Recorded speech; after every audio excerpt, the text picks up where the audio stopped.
चिड़ियों का घर। एक सुंदर गांव के बाहर एक विशाल पुराना बरगद का पेड़ था। उसकी घनी शाखाएं और हरी भरी पत्तियां इतनी फैली हुई थीं कि वह छोटा सा जंगल सा लगता था।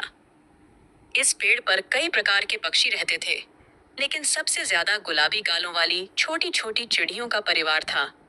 वे अपने घोंसले में चहचहाते, खेलते और दाना चुगते रहते थे। पेड़ उनका सुरक्षित घर था। एक दिन गांव के कुछ लोगों को लगा कि यह पेड़ बहुत जगह घेर रहा है और इसकी लकड़ी बहुत कीमती है।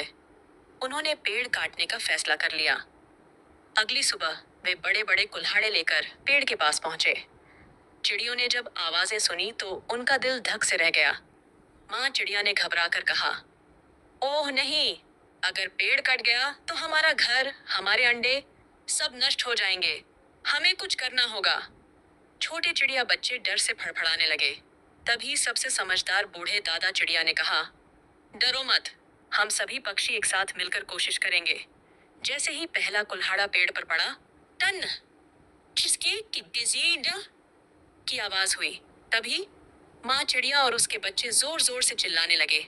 कौए भय भय करने लगे, तोते चीखने लगे, गौरैया झुंड बनाकर कटने वालों के सिर के ऊपर चक्कर लगाने लगी। यह सब देखकर कटाई करने वाले आदमी हैरान रह गए। इतना शोर था कि उनके कान पड़ने लगे। वे चकित होकर रुक गए। तभी गांव का एक बुद्धिमान बुजुर्ग व्यक्ति वहां से गुजर रहा था। उसने शोर सुना और आया। उसने पूछा, ये सब क्या हो रहा है? एक आदमी बोला, इस पेड़ को काट रहे हैं। बुजुर्ग ने चारों ओर देखा। डरी हुई चिड़ियां, उनके घोंसले और पेड़ पर रहने वाले अन्य जीव। वह गंभीर हो गया। उसने गांव वालों को समझाया, देखो भाई, ये पेड़ सिर्फ लकड़ी का ढेर नहीं है, यह इन नन्हे पक्षियों का घर है। ये इनकी दुनिया है। इसकी छाया में हम गर्मी से बचते हैं। ये हवा को शुद्ध करता है और ये पक्षी हमारे खेतों के कीड़े खाकर फसल बचाते हैं। क्या हम इतना स्वार्थी बन सकते हैं? उसकी बात सुनकर गांव वालों को अपनी गलती का एहसास हुआ। उन्होंने कुल्हाड़े नीचे रख दिए।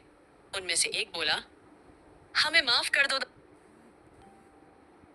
दादा, हमने सोचा नहीं था।